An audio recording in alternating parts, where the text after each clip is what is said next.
खुद से जीतने वालों को मेरा सलाम और प्रणाम। एक हंसता खेलता लड़का अचानक उदास हो गया। वो अक्सर अंधेरे कमरे में बैठा रहता, अकेले खुद से बड़बड़ाता रहता।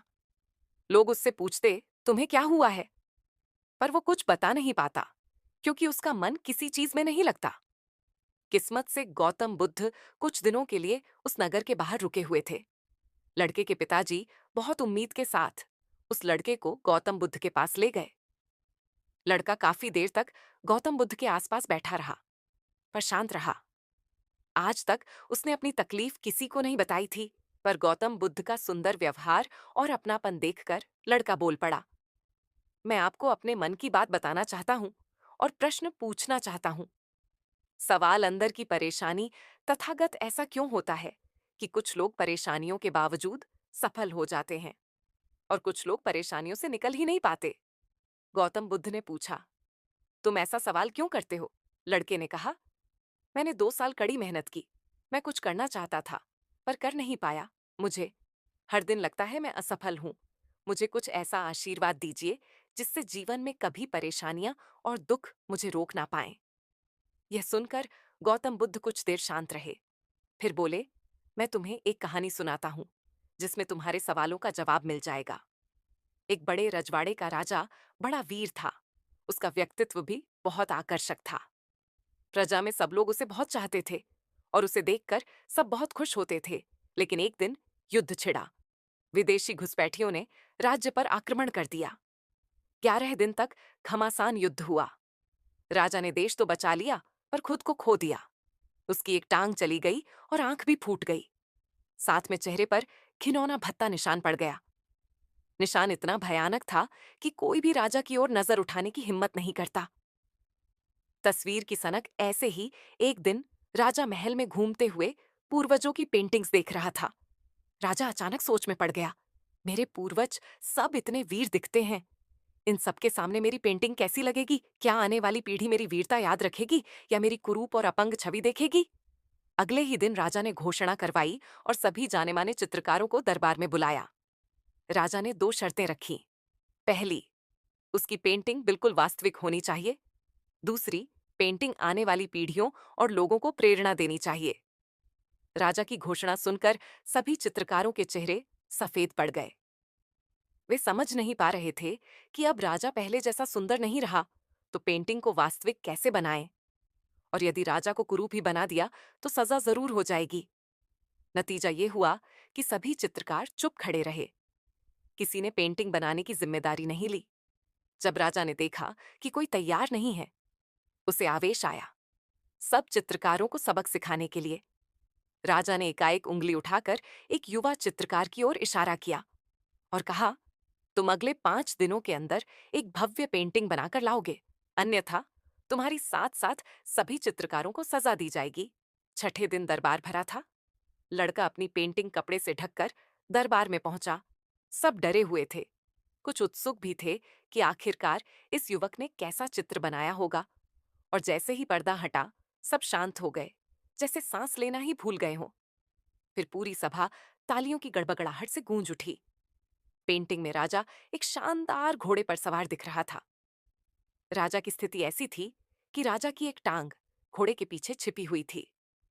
पेंटिंग में राजा तीर चला रहा था और एक आंख बंद थी, जिससे पता ही नहीं चलता था कि उसकी एक आंख फूटी हुई है। पेंटिंग इतनी अद्भुत थी कि राजा की कमियां छिप गईं और उसकी वीरता उभर कर आई। चित्र देखकर राजा विस्मित था। उसने युवा चित्रकार से पूछा, जब सारे अनुभवी चित्रकार हार मान चुके थे, तब तुमने इतनी बेहतरीन पेंटिंग कैसे बनाई? लड़के ने कहा, महाराज, पहले दिन मैं अंदर से डरा हुआ था कि कहीं पेंटिंग बनी तो मेरे साथ कई लोगों को सजा मिल सकती है। मेरे अंदर ये विचार भी थे कि मैं क्यों फंसा या मेरी क्या गलती है। ये सोचते हुए मैं रात को वहीं सो गया। अगली सुबह मैंने तत्काल निश्चय किया कि मैं स्थिर रहकर मन में आपकी तस्वीर देखता रहूंगा, जब तक मैं अंदर से शांत नहीं हो जाता। मैंने खुद को अकेला कर लिया और हर प्रकार की नकारात्मकता को देखने की कोशिश करता रहा। ऐसे ही 2 दिन निकल गए। तीसरे दिन कुछ अद्भुत हुआ। मुझे आपकी चोटिल काया में भी वीरता दिखने लगी। अगले ही दिन मुझे विचार आया कि आप घोड़े पर सवार होकर निशाना लगा रहे हैं। यही प्रेरणा पाकर मैंने शांत मन से पेंटिंग बना दी। युवक की सच्ची बात सुनकर राजा भावुक हो गया। राजा ने युवक को गले लगा दिया और खूब बड़ा पुरस्कार दिया। गौतम बुद्ध ने लड़के से कहा, इस कहानी में तुम्हारे हर सवाल का जवाब है। चलो, पहले जवाब से शुरू करते हैं। मुश्किलों को देखते रहो। अक्सर हम लक्ष्य बनाते हैं, फिर प्लान बनाते हैं और मेहनत करते हैं, लेकिन जैसे ही मुश्किल आती है या कोई काम नहीं होता, तो हम दुखी होकर, हताश होकर मुश्किल से मुंह फेर लेते हैं। गौतम बुद्ध ने कहा, चाहे अध्यात्म में आगे बढ़ना हो या संसार में, एक बात याद रखो, मुश्किल से मुंह फेरना गलती है। क्योंकि जैसे ही मुंह फेरते हैं, वैसे ही अवेयरनेस खो देते हैं, वैसे ही शक्ति से कट जाते हैं। फिर शक्ति से कटने पर डर हावी हो जाता है, सब कुछ बोझ लगने लगता है, इंसान अंदर से हार जाता है। लड़के ने चौंक कर कहा, तथागत, ये तो बिल्कुल मेरी कहानी है। मैं भी हार कर बैठ गया हूं।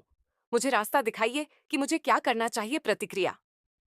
गौतम बुद्ध ने कहा, परिस्थितियां तुम्हारे वश में नहीं है, पर प्रतिक्रिया हमेशा तुम्हारे हाथ में है। तथागत ने पूछा, क्या तुम जानते हो सबसे अच्छी प्रतिक्रिया क्या है? गौतम बुद्ध ने कहा, जब जीवन में मुश्किल या दुख आए, तब शांत होकर देखो, बिना रिएक्शन के, अपने अंदर और बाहर सब कुछ देखो। बिल्कुल वैसे ही जैसा कहानी में लड़के ने किया। जब मुश्किलों का शोर बढ़ा, तब लड़का शांत रहा, केवल सब कुछ देखता रहा। जानते हो ऐसा करने से क्या हुआ? मुश्किलों में रास्ता दिखने लगा। गौतम बुद्ध ने कहा, जब लोग राजा के सामने गए, तब लोगों ने उसकी कुरूपता और अपंगता पर ध्यान दिया, जिस कारण उनके अंदर डर और बेचैनी ने जन्म लिया। वे इतने विचलित हुए कि राजा में कुछ भी अच्छा नहीं देख पाए। गौतम बुद्ध ने कहा, तुम भी अपनी जिंदगी में जाने अनजाने यही कर रहे हो। जब कोई परेशानी आती है, तब तुम अंदर से इतनी नकारात्मक प्रतिक्रिया पैदा कर लेते हो कि स्थिर नहीं रह पाते और तत्काल पीछा छुड़ाने का प्रयास करते हो। इसकी जगह वो करो जो लड़के ने किया।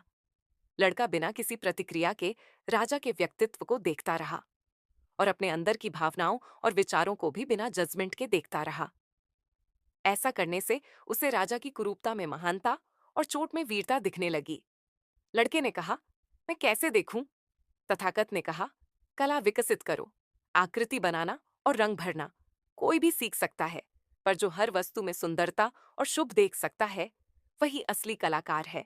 हमें जीवन में यही कला विकसित करनी है। हर दिन कठिन चीजों को, छोटी मुश्किलों को बिना जज किए देखना शुरू करो। ऐसा करते करते तुम्हें हर जगह, हर चीज में कुछ ना कुछ अच्छा और अवसर दिखने लगेगा। गौतम बुद्ध ने कहा, याद रखो, दृष्टि में सृष्टि है। जिस पल तुम अपनी बाधाओं को सकारात्मक दृष्टि से देखना शुरू करोगे, उसी पल जीवन में ऊर्जा, उत्साह और नए रास्ते बनने लगेंगे। ऐसा करते करते तुम्हारा पूरा जीवन ही आशीर्वाद बन जाएगा। दोस्तों, स्वामी विवेकानंद कहते हैं कि बिना कंसंट्रेशन के कुछ हासिल नहीं होता। इस संसार में जितनी तरक्की तुम देखते हो, उसके पीछे कंसंट्रेशन का बहुत बड़ा हाथ है। तो आप अपने कंसंट्रेशन का स्तर अगले लेवल पर कैसे ले जा सकते हो? इसके लिए स्वामी जी का वीडियो अभी देखिए या बाद के लिए सेव कर लीजिए, क्योंकि आपके समय से कोई वीडियो, कोई ऐप, कोई न्यूज़ कीमती नहीं है। मैं काम के किस्से लाता रहूंगा। हम जीतेंगे।